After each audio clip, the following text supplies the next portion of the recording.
Today, brought to you by Apia, the go-to insurance for retirees. Apia, get set, go. Brisbane, just have a look at you this morning. What a in the city. What a feeling indeed. Jinx, bummy cake. Shower or two, 29 degrees. Hello to you, Gold Coast, shower or two and 28 degrees there. Sydney, get up and have a look at yourself in the mirror because this is just beautiful. It's a possible late storm, though. I don't reckon it's going to happen. 29 degrees. Hopefully not. Morning to you, Melbourne. Showers and windy, quite cloudy there too, a top of 19 degrees. I have a good authority from the Premier that Adelaide looks good this morning. He might be, talking it up a bit, but it'll get better. 24 degrees, bit cloud around. And hello to my home in Perth. Mostly sunny today, of course it is, and 29 degrees. Stop showing off, Perth. You're just showing off, guys. Like now, to celebrate the magic of Christmas this year, we're looking for Australia's best Christmas lights display. The winner will have their lights featured on Today and win a share of $2,000 cash.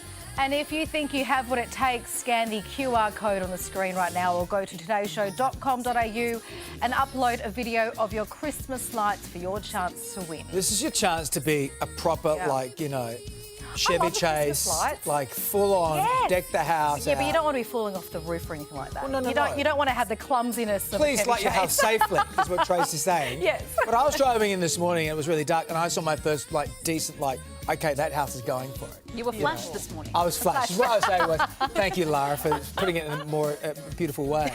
Is there anything around your area that you've seen that you think we should be submitting? Yes, actually, I live on the corner of a street that is famous for Christmas tree lights, and they are incredible, and it's put so much pressure on me. So I ordered some solar icicle lights, because electricity bills and all that. Yeah. And that's as far as I've gone, and I feel like I'm going to get shamed out of the neighbourhood. If you go to Bunnings, I think some of the things you can get on your lawn, you can get solar. At least you're getting involved. Thanks. I'm going to try, but I'll get a photo tonight. Can you? Or in the morning tomorrow on the way.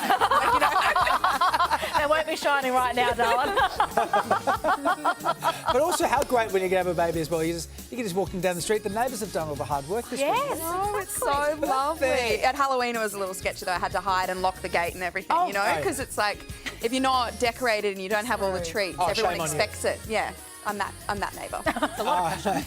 It is 9 a.m. Let's get a look at your headlines. First, soaring power bills are sparking a showdown between Prime Minister Anthony Albanese and State Premiers. Reece D'Alessandro is in Canberra for us. Reece, even though we're talking about Christmas lights, Australia probably won't see cheaper electricity bills until next year.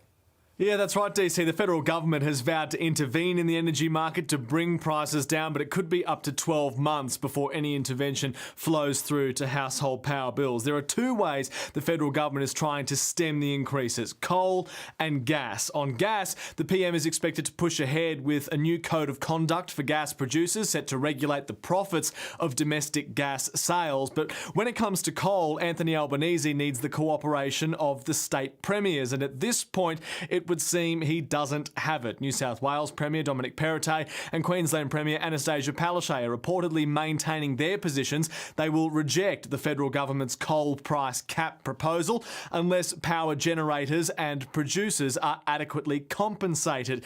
Keeping in mind, some of those generators are state-owned. The PM this morning saying he's confident they'll find a middle ground. I don't think that there is a Premier or Chief Minister who will sit back and say, yep, this is all okay for prices to continue to rise, the projections which are there. I just think that what you'll see is some common positions come out over coming weeks because we need to act on this. To bring overall prices down, though, you can't do one without the other. So the PM and the Premiers will need to work out a compromise, DC, at National Cabinet on Wednesday. All right, thanks for that, Reece. South Australia's Premier is leading the charge when it comes to future nuclear energy use as he advocates for the building of nuclear-powered submarines in his state. Peter Malinauskas spoke on Today on 9 a little earlier. There are a range of reasons why the physical location of the Osborne shipyard are appropriate, including substantial technology that has been invested in on site there at the Tech Port facility. But it's really about the people and the skills. At least 8 nuclear-powered submarines are set to be built at Osborne Naval Shipyard in Adelaide's northwest. One of Queensland's biggest hospitals is under pressure to reduce spending, exposed in a leaked email to staff. Andrea Crothers is outside the Princess Alexandra Hospital in Brisbane. Andrea, they need to cut back $9 million. Yeah, it's a huge figure, isn't it? And it's not just needing to cut it back, but cut it back immediately. So just to give you an idea of the scale of this, we're told that it could be equivalent to shutting down 2 hospital wards here at the Princess Alexandra. So this was all exposed through a leaked email sent from the hospital's Division of Medicine Chair, Dr. Judy Flores, to directors, emphasising that whilst this is unwelcome news, the funds must be found and it can't be through cutting clinical services or job losses. But either way, this does have the Queensland AMA concerned. This is really interesting because what we're seeing on the ground is the fact that staff, so healthcare workers, nurses and doctors, are overworked. There's not enough beds, ambulances are being ramped, the waiting list to have an elective surgery or an outpatient appointment is just growing by the minute. Now, Queensland's Health Minister has insisted that funding to the Metro South region, which is what the Princess Alexandra is part of, has actually increased by more than $100 million this financial year. But she is due to get up to face media in around half an hour's time and will no doubt be facing questions on the latest struggle in Queensland's health system. Tracy? We'll see how it all plays out. Andrea, thank you. Shane Warne has been officially granted a very special new title. Australia's greatest ever Test bowler has been elevated to legend status in the Sport Australia Hall of Fame, the highest honour for any Aussie sportsperson. The Hall of Fame CEO, Adrian Sarkozy, spoke to Today on 9 a bit earlier. It's a beautiful way to honour him, and I had the pleasure spending time with the children last week, and he's certainly, him and his wife Simone, have brought up 3 wonderful children. Brooke, Summer and Jackson are a delight. They're very excited, and I know that they're going to celebrate like their father would. Australia will co-host its first ever mega science project, and it's not going to be a small feat. Construction will begin today on the world's biggest radio telescope in Midwest WA. The telescope is expected to capture the entire observable universe and possibly one day aliens too. Wow. Good for you, Trace. Yeah. Talking to the aliens soon. Yes, we already are. I've heard that about WA. Yeah. Now, Aussies wanting a glass of high-quality champagne this Christmas may find it a bit harder than usual due to supply chain issues. Mia Glover has been doing a deep dive into this special report for us this morning on the Gold Coast. Mia, bubbly drinkers, they are not happy, are they?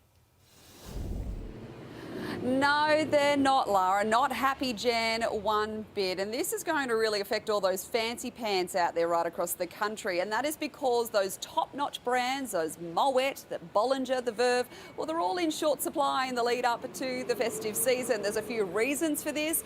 COVID supply in demand, that's obviously a big one. Shipment delays, but also the harvest last year was hit by bad weather in the Champagne region of France. So I hit the streets to ask people what they think about this, and I bumped into an NRL legend as well. I might have to, I don't know, go to Prosecco or something, I don't know, go to the cheap stuff. Really sad, isn't it? It's a bit sad, depends. We have to probably go for something else then, won't we? Yeah, it's a crisis. First world problem, I think. Yeah, not happy. Yeah, no Verve, no Moet, no Bollinger. I don't know how we'll survive, actually. Very sad, Lara. So for Christmas Day, maybe your family might have boxed wine. There you go. That's a standard for us, actually. That wouldn't be unusual. Can we come to your house? Definitely. Huskies. Yeah, come round to the cars. All right, let's get your final check of the weather with Sherry Lee. Today's weather brought to you by Shell V-Power 98, the fuel designed to clean gunk and deliver unbeatable protection for your engine. Details online. Yeah, guys, well, I promised you a wholesome farm life here, and that's exactly what you're getting here in Killarney in Queensland. We're here with Kellogg's at the Peterson family farm, and I've got farmer Scott here with me. How am I going, Scott? Well, you're doing a great job there, but it's not how we do it anymore, but keep going by all means. Well, I did take a few plants out when I was on the tractor. Well, I'm going to blame Grant for that. Yeah, but... there's some dodgy work going on. Yeah. So. Well, let's take a look at what the weather is doing around the country now.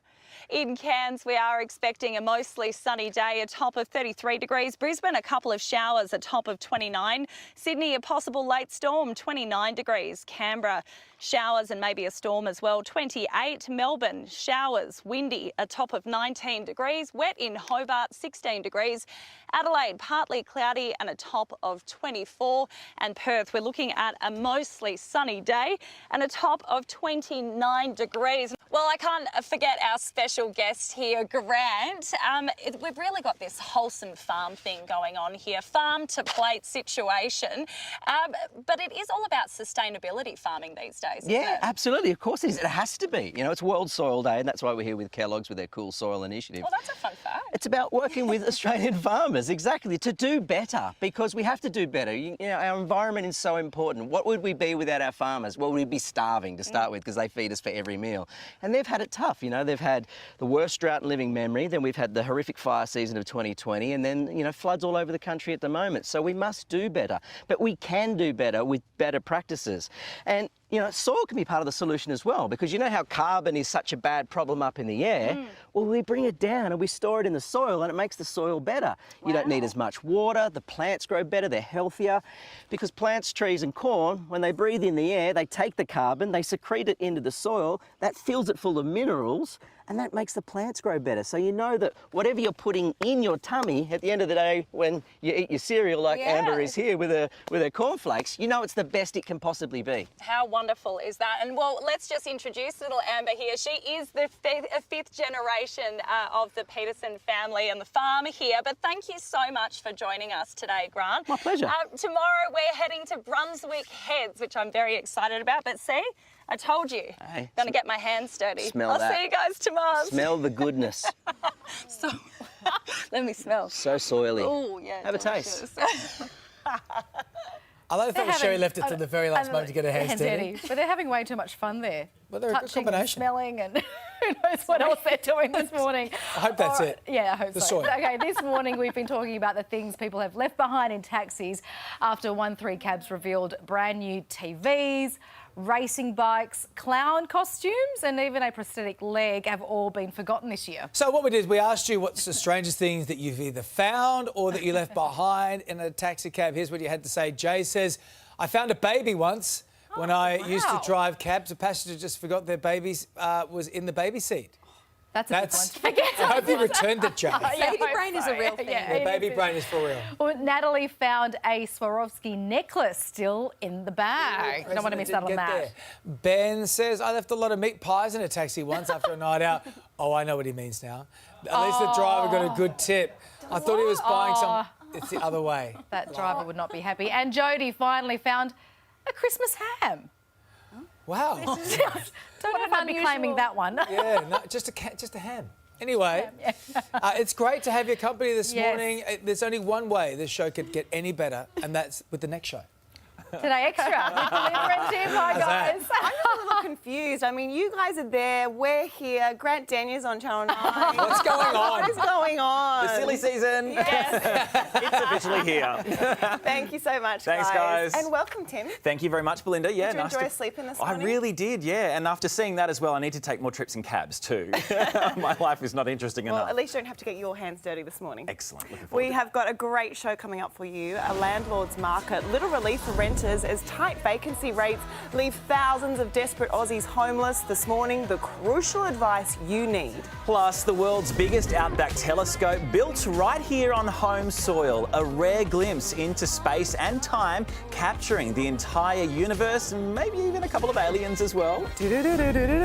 Also this morning, festive side hustles, the lesser-known Christmas jobs that could pocket you hundreds of dollars this season. Yes, please. Yes, please. How you can apply. Okay, plus Romeo and Juliet with a twist. Rob Millsy Mills is live with the new rendition of Shakespeare's most famous love story. And one of Hollywood's greats. People do the most unexpected things.